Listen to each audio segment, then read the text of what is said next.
Hi everyone, I'm Wardee and welcome to Ask Wardee. I am Wardee, I'm from Traditional Cooking School by Gnaufglins, and welcome to the weekly show where I answer your questions about traditional cooking. And sometimes we go off on little rabbit trails or big ones in the case of today's topic that really relate to food and nutrition and our lifestyle and the choices we make every day. And today's topic is hormones. It's a big one. I want to welcome you before we get into it. Thank you for being here live or checking this out later.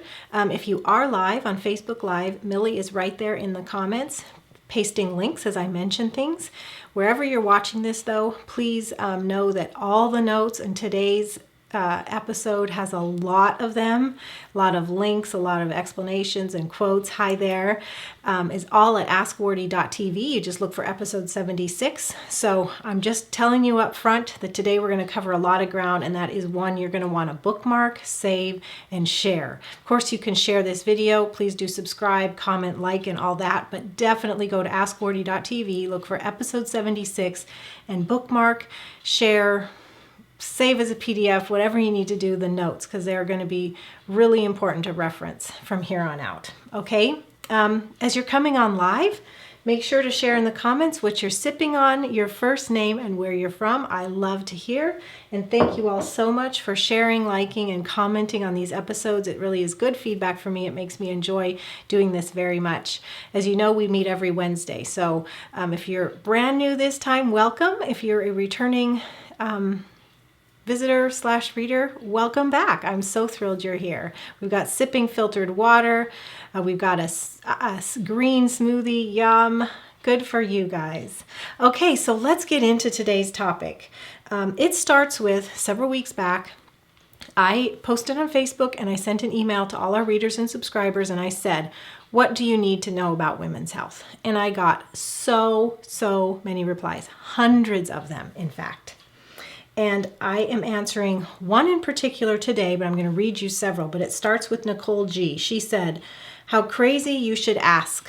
My hormones are crazy. I am sad, fatigued, can't focus, have acne, mood swings, you name it. I went to my OB yesterday and she wrote me a prescription for birth control saying that will help. Obviously, I am not excited about putting that in my body. So I am desperate to find something else. I would absolutely love to hear your thoughts and ideas on this topic. Thank you. God bless. Well, God bless you, Nicole. You weren't the only one, even though I just quoted you, you weren't the only one to give me replies like this. And I want to share a few more similar responses. Gail O answered that she wants to know the truth about menopause. There are so many myths out there and women do not freely discuss it. Another member said, this one is heartbreaking. She said, I just gave up. My sex life came to an end in my mid-40s, 3 years after removal of uterus and ovaries. They never talk about that. I'm so mad that modern medicine is so quick to think removal of our reproductive organs is the solution. And there's even more.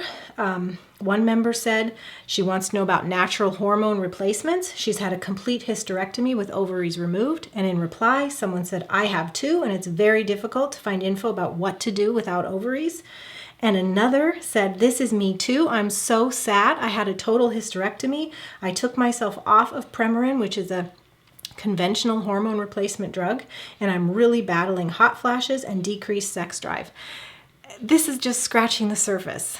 And if I wasn't, well, my heart breaks and I've shed tears over you all. I am so sad, but I'm really thankful for the opportunity that we can talk about these things, and that's what we're going to do today.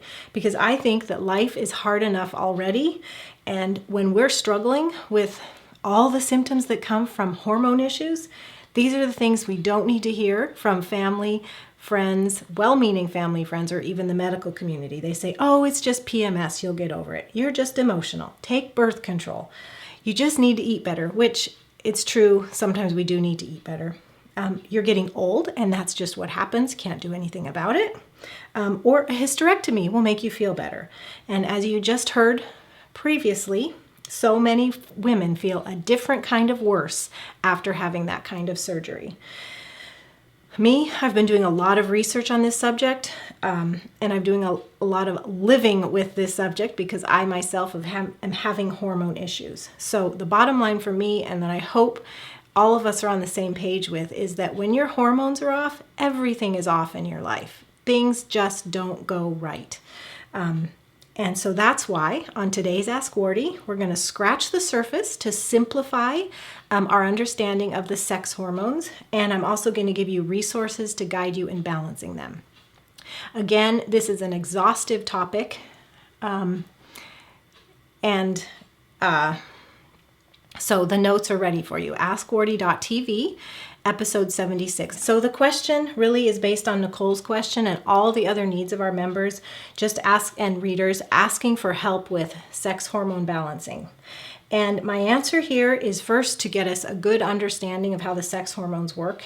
And so this is for Nicole and Gail and all of you other special women friends. Going to start with saying that hormones are very complicated, and it often takes working with a qualified healthcare practitioner to get to the bottom of it and to do real solutions. That doesn't negate the necessity that we all be very informed and do our research into the possibilities that are out there. We want to come to our healthcare provider with a lot of information that we've already gathered and read through so that we can ask intelligent questions and so we can evaluate the things that they tell us.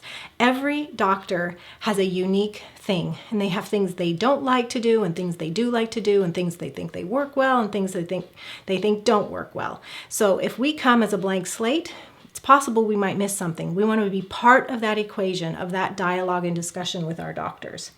Having said all that, even though it is complex and I think that deep-seated issues need participation with a healthcare practitioner, I do still think that much of it can be simplified, and so that's what we're going to do today. Is I'm going to just try to break it down and simplify it so that we have a good understanding of the sex hormones so that we can be prepared when we have these discussions with our doctors.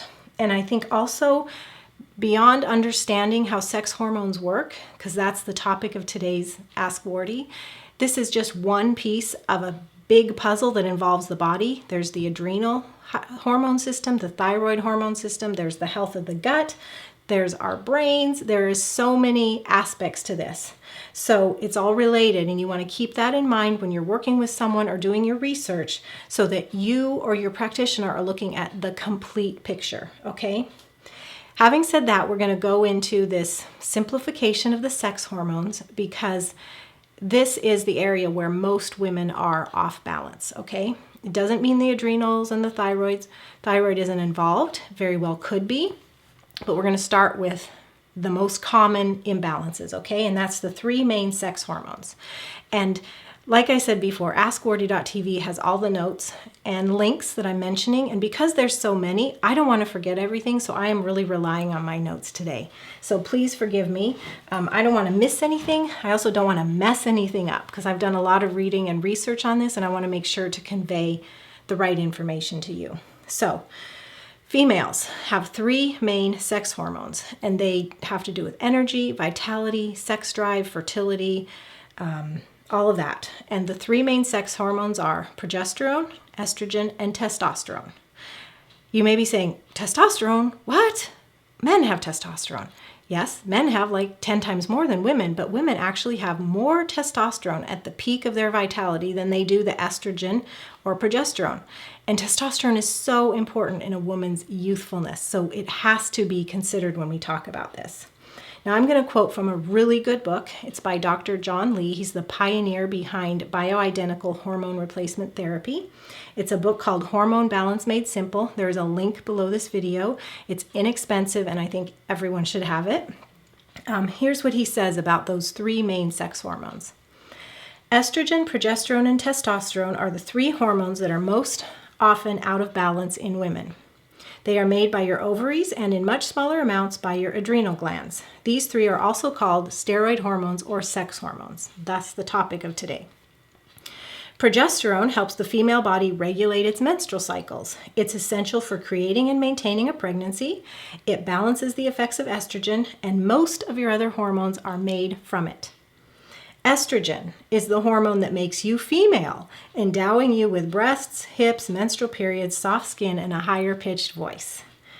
DHEA is a precursor to testosterone, so now we're talking about testosterone, and the estrogens, meaning that the testosterone and estrogens are made from it, DHEA. DHEA is made primarily in the adrenal glands and is essential for protein building and repair. DHEA levels decline dramatically as we age, making it a primary biomarker of aging. Androgens are male hormones, including testosterone and androstenedione, if I pronounce that right. DHEA is often considered an androgen, but converts readily to estrogen in many women. And I would add DHEA will convert either to testosterone or estrogen in women. So backing up to the beginning of that quote, hope you noticed that the three hormones, estrogen, progesterone, and testosterone, are the hormones most often out of balance in women. So that's why we're starting with this. Now I want to introduce you to a concept called the aging cascade. And I read about this from another doctor. Her book is called The Secret Female Hormone, How Testosterone Replacement Can Change Your Life. Her name is Kathy Maupin. This is fascinating, and it was mind-blowing for me to read this stuff. Every woman starts the aging cascade at around 40 years of age when she begins the transition from the reproductive to the post-reproductive stage of her life. The aging cascade is simply the loss of three hormones, one after the other, and I bet you can guess which ones. Testosterone is the first to go, then progesterone, then estradiol, which estradiol is one of the three forms of estrogen in our bodies, and it's the form that's made by young women. Going on with this aging cascade, and I'll just summarize here, but the full quote, which you definitely want to read or bookmark or copy and paste, is at AskWardee.tv, episode 76. So testosterone deficiency, because testosterone is the first to start declining, begins by adversely affecting physical appearance. Around the age of 40, women's bodies change and age. They no longer have perky breasts. The waistlines disappear, so they get thick. Their muscles are no longer toned. Their facial features start to sag. And this would be called TDS, testosterone deficiency syndrome. It's also characterized by emotional changes. Okay, now that happens like early 40s, 38 and 40. Unpredictable progesterone production begins when women are in their 40s and early 50s.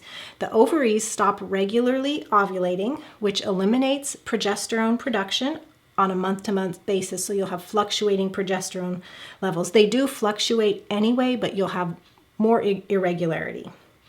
This causes a periodic loss of progesterone and increased production of estradiol, the estrogen made by young women again.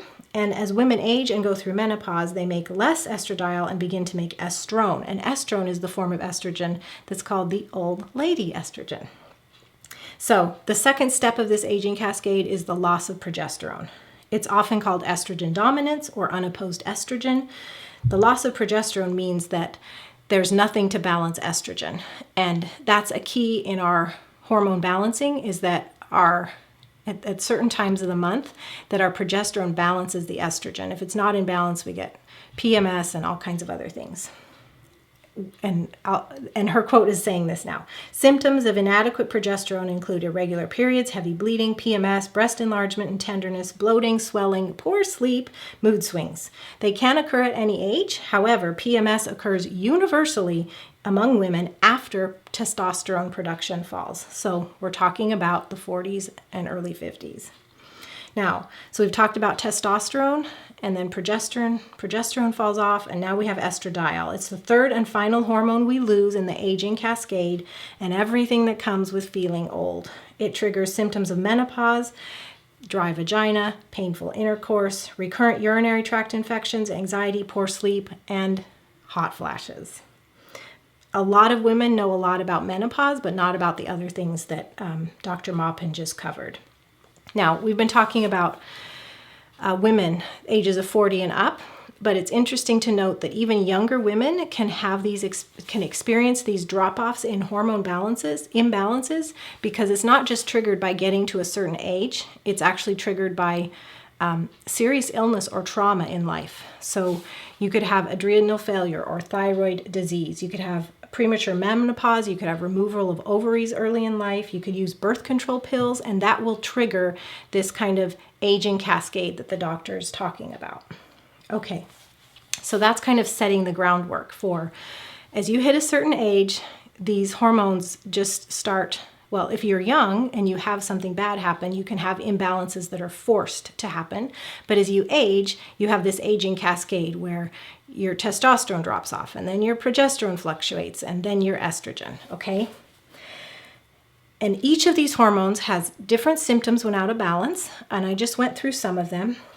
We've got looking old, feeling old, PMS, heavy bleeding, anxiety, hot flashes, thickened waistline, thinning hair.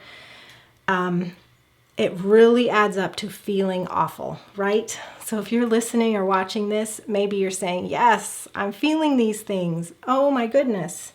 Well, the way you're feeling reveals a lot. When you work with a doctor, they're also going to recommend that you do, they're going to recommend that you do hormone testing to follow up and sort of confirm the things that you're feeling and maybe tie them to specific levels. And I think that's a good idea. The way you feel says a lot, and then you back it up by hormone testing. I've always heard for years that saliva testing is the best for testing your hormones.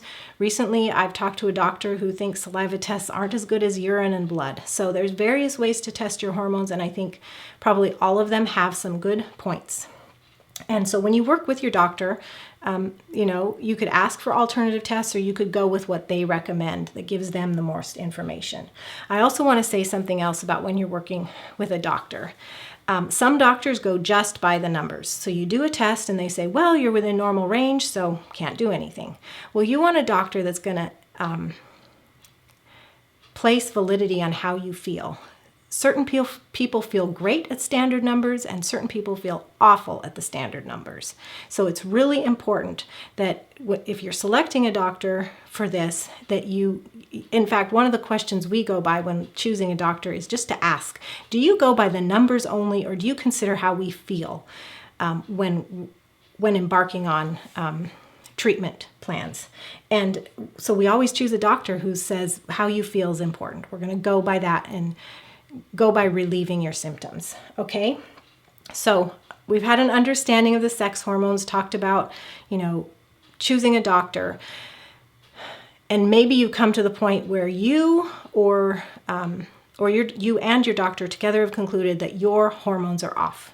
Well, what can you do about it? Of course, you're going to go with listening at least to what your doctor recommends, but here's where your own research comes into play, and I'm going to tell you some of the things that are important, that I think are important, what you can do when your hormones are off, okay?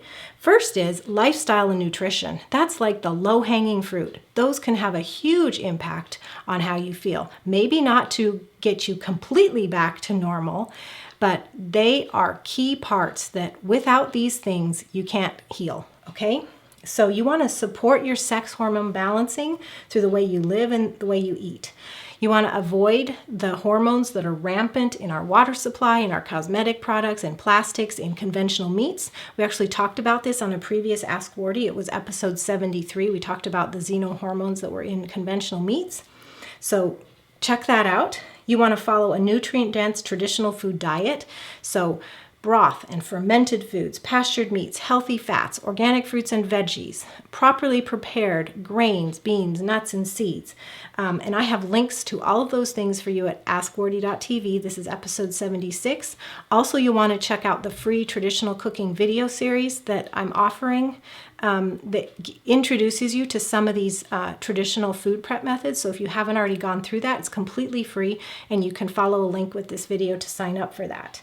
Also, avoid refined and processed foods, so sugar and white flour and trans fats and processed veggie oils. Just get those out of your diet. You want to exercise. And for women in particular, if you can, it's preferable that you add lifting weights into your exercise routine, because lifting weights can help you retain or boost your muscle mass, can help with your bone density, and it can help boost your testosterone naturally. And that's really, really important for women. I have a link to a podcast talking all about weightlifting for women, so check that out in the links with this recording. Reduce your stress. I don't know what stress looks like for your life. It could be saying yes to way too many things. It could be staying up late, getting up early. It could be too much screen time. It could be reading the news. It could be some relationships that you actually have a choice over whether or not you engage in them. Anyway, there's so many ways that stress affects your life. And so you want to have a hard look at your own life and the stressors and figure out what you can change so you can reduce stress. Stress has a huge impact on health. Reduce or eliminate stimulants like caffeine. So you don't want to be running on empty. You want to have natural energy boosting foods and not using stimulants that are just a false sense of being amped up, and that also really have a negative impact on like your adrenals, for instance, your adrenal glands. And if you have areas of deficiency, like the ones that come to mind for women in particular would be vitamin D, iron if you're a heavy bleeder, magnesium, vitamin B12. If you have any deficiencies like that, you want to address them through diet and or supplementation. I have links for you at this recording, askwardee.tv. You could also look into adaptogenic herbs like ashwagandha and maca. So those are kind of lifestyle and nutrition things to look at if your hormones are off balance. Now, if your hormones are perfect, you want to keep up with those things so that you can stay on top, right? I do want to say about the supplementation. If you're supplementing with things like vitamin D3 or iron, that's something that I personally choose to test fairly regularly because you can easily go over. So you want to make sure that you're supplementing with the right amount to maintain good health in that. Now, unfortunately, even though all those things are great and important and everyone should be doing them, sometimes it's not enough to balance hormones. And that's why we're going to get into now considering bioidentical hormone replacement. Going back to Dr. Lee in that book I mentioned earlier, Hormone Balance Made Simple, he explains what bioidentical hormone replacement is as compared to conventional hormone replacement. So he says hormones are called natural or bioidentical if they are exact duplicates of what your body makes. In other words, the molecular structure of a natural hormone is identical to that of the hormones made by your body. This is an important distinction because the hormones typically handed out by your doctor are not natural. Some of them are completely man-made and are found nowhere in nature, and others, notably Premarin, which one of our readers mentioned, are made from the urine of pregnant mares. Hormones do very complex and specific jobs in the body by fitting into the part of your cells called receptors, much the same way that a key fits into a lock. Once the hormone is in the receptor, it gives the cell instructions, and if the molecular structure is different, even by one atom, the instructions given to the cell are different. Hormones that aren't natural to your body give instructions that can be harmful. That's why people that are on conventional hormones get a whole slew of symptoms that are like, whoa, I don't want to take this because it's just another kind of worse, okay? So I just want to stop for a moment and just address this issue because I know it's controversial. People are like, I don't want to take bioidentical hormones even, that's not natural. Well, this is just my opinion, so everybody has to weigh this out for themselves. But an aging person, and as we read earlier, a woman over the age of 40 is experiencing aging. It's the aging cascade. An aging person who is not producing some or all of these hormones anyway, and whose quality of life would greatly improve if they were replaced, might consider using bioidentical hormones under the care of an experienced physician. That's my opinion. Okay? And in the same way, another opinion I have is a young person who experiences a setback, like we talked about earlier, adrenal fatigue or being forced into menopause because of removal of organs. Anyway, if a young person experiences a big setback like those that causes premature aging or hormone imbalances, so they might consider using bioidentical hormones to restore balance, but hopefully not permanently. Now, some young people, it is permanent, depending on the setback. Conventional medicine has been prescribing hormone replacement therapy, which you call HRT, for years, yet that's what should be avoided. Instead, consider bioidentical hormone replacement therapy, which you go by the acronym BHRT for bioidentical hormone replacement therapy. You do want to do your own research. You can read books like I've got linked for you at askwardee.tv, the ones I'm mentioning, and work with a doctor who's knowledgeable and supportive of BHRT. Bioidentical hormone replacement therapy. So I just want to I know we're covering so much ground here. Hopefully you're all with me. Again, the notes are ready for you, so you could come back to it later, listen to it again, watch this again, AskWardee.tv, episode 76. I just want to talk now about the forms of bioidentical hormones because it matters how they're delivered, and there's a lot of different forms. And it's a personal thing also. Some of them I think are just no good for anybody, but depending on your lifestyle or just your body's makeup, there's forms that will work better for you than others, and conversely. So we're going to talk about the delivery methods just so you get an understanding of this. So you can get bioidentical hormones through injections, so needle and syringe. The doctor can do it, or he may prescribe you a vial and give you a supply of syringes and you do it at home. Basically, you're injecting the hormone into the fat layer that's between the skin and the muscle. Some of them have you injecting, I think, maybe into the muscle, but I think the going way now is into the fat layer. There are hormones that can be taken orally, just swallowed. You can do what's called a troche or a sublingual pellet. So you put it under the tongue and you keep it there as long as possible because there's a delivery point right there. And if you can get a ton of it to be just delivered and skip the whole digestive system, you get an instant release. There's pellets that are actually surgically embedded under the skin and they are released over time. And you have transdermal gels or skin creams, and that's what's applied to the skin. And then like over the course of, well, I guess the rule is like by the time 4 hours has passed, as long as you haven't sweated it off or touched somebody, that by about 4 hours, you have maximum absorption of that hormone into the fat under your skin. Okay, so those are all the types. I haven't heard anything good about the embeddable pellets. The oral form that you swallow has drawbacks, and it's called the first pass thing. And that's because if you swallow it, it goes through the digestive system, and it actually goes to the liver first. And most of it is like metabolized and excreted elsewhere, and your body can't use it. Now that's a downside of it, but there are benefits to it, and that's something where you might discuss with your doctor and might conclude that the oral is best for you. Okay, so just because it has a drawback doesn't mean it's not going to work for somebody. And then the other ones would be injections, sublingual, which is under the tongue, or the transdermal cream.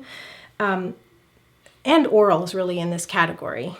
It really comes down to your lifestyle and your desired delivery.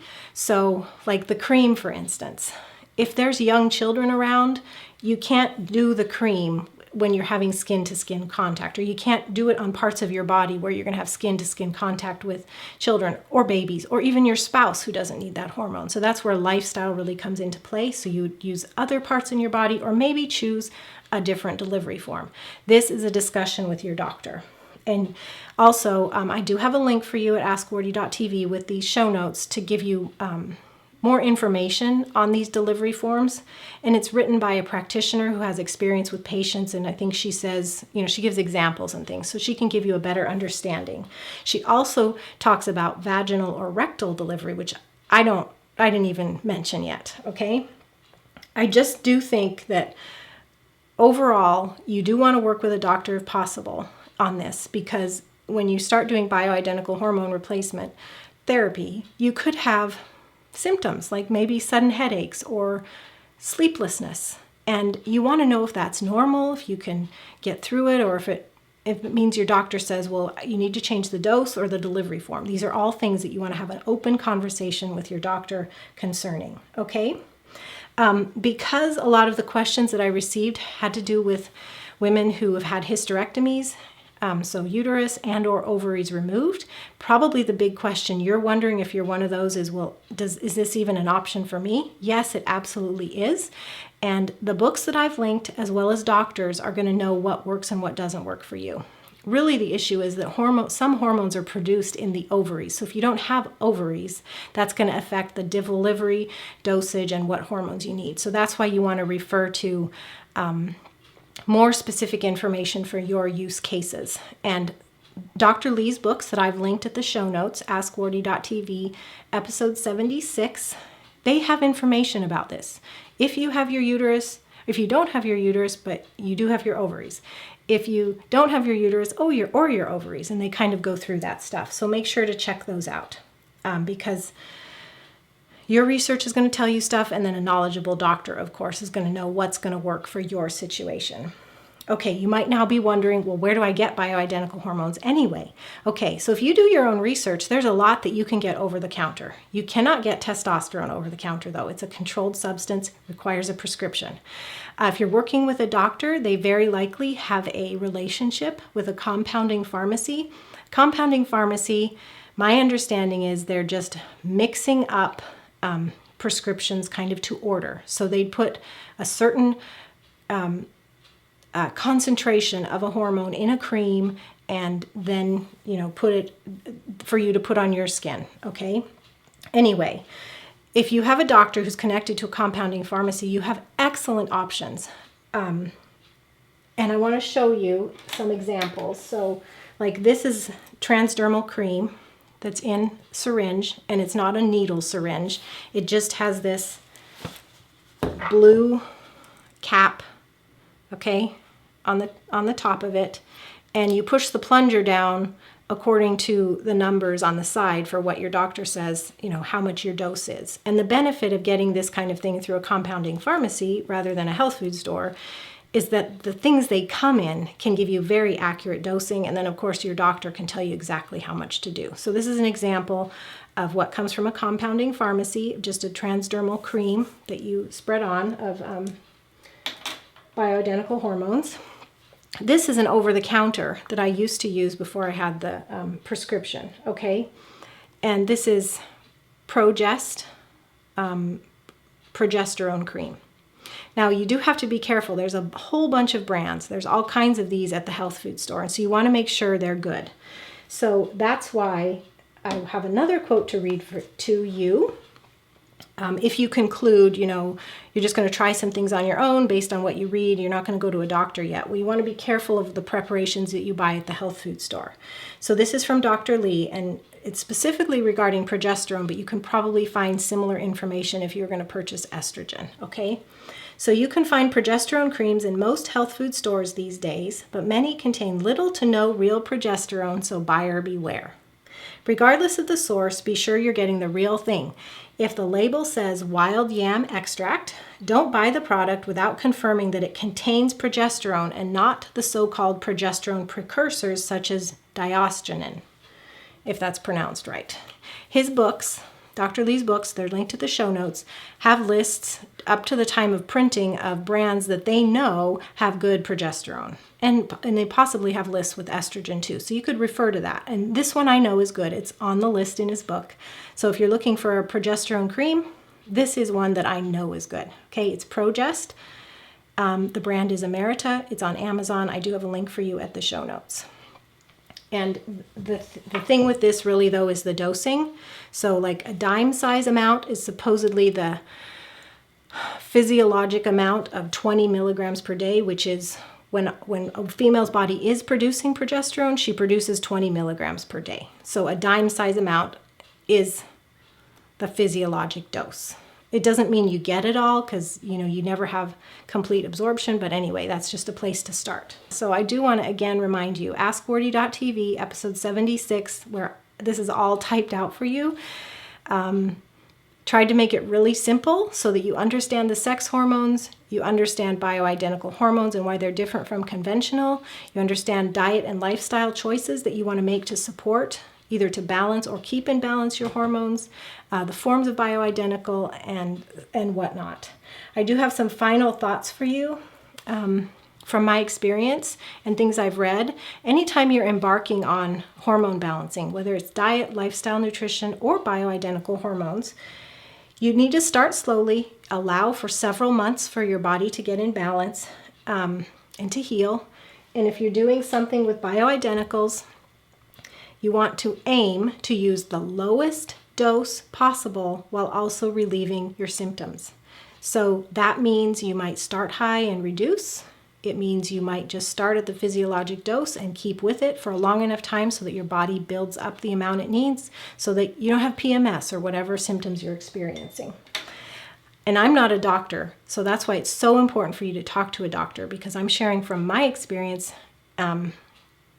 starting places for your research, things that I've learned, and you need to make those choices for yourself. hopefully in concert with a doctor. So start slowly, allow several months for your body to respond and get in balance, and aim to use the lowest dose possible for the relief.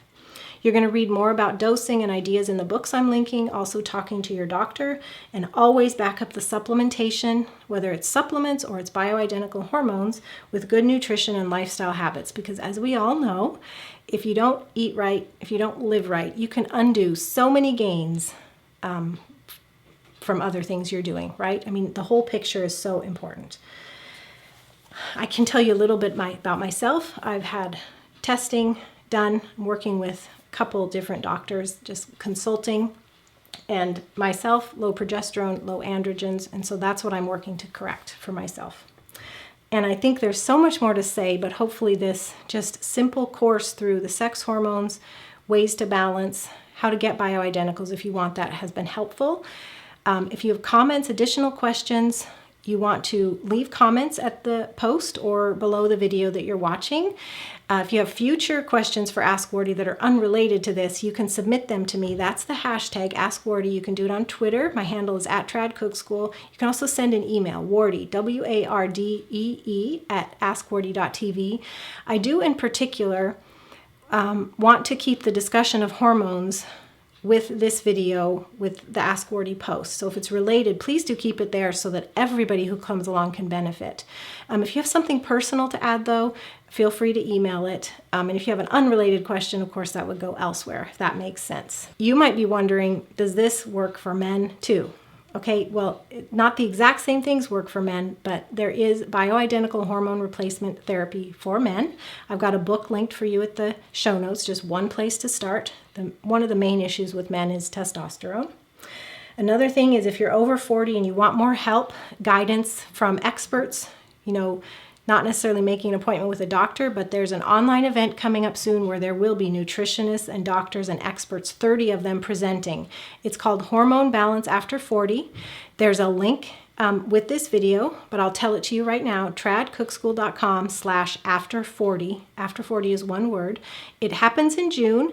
You want to register. It is free. And how it works is it's over the course of probably about a week, and every day there's going to be a couple expert talks that are up for 24 hours that you can access free. And they cover things like how to increase your metabolism, get your energy back, increase your sex drive, all the things that we experience the lack of when our hormones are out of balance. That's what they're going to be addressing. And it's doctors and nutritionists and really experts on this. I don't consider myself an expert. Today I'm here talking to you from my own experience and research. That's why it's so important to talk to a doctor or check out this online conference. It'll give you way more information, okay? So again, the link is with this video. It's tradcookschool.com/after40. And I just highly recommend that any woman that's over 40 check it out. Because as we talked about before in the aging cascade, hormone levels are going to decline. They're just going to decline. And they have effects, real effects that mess with our quality of life in our relationships. And there is nothing wrong with trying to fix those things and have a happier, more vital life. Okay, so there's so many links for all of you. I'll just refer you one more time to askwardee.tv. Look for episode 76 to get the free traditional cooking video series. Sign up for the online conference to get the book recommendations, the additional articles on diet, lifestyle, nutrition, bioidentical hormones, and just let me know what your questions are and your thoughts are, okay? Thanks for hanging with me. It's been a long one, but a blessed one, I hope, and I'm thrilled to hear from you, your questions, especially Nicole and Gail and the others who chimed in with very personal things that broke my heart. I hope that this has given you a place of hope to start and maybe move along a path of healing, more energy, and all those things that are going wrong to just get better. Okay? God bless you all. Bye-bye.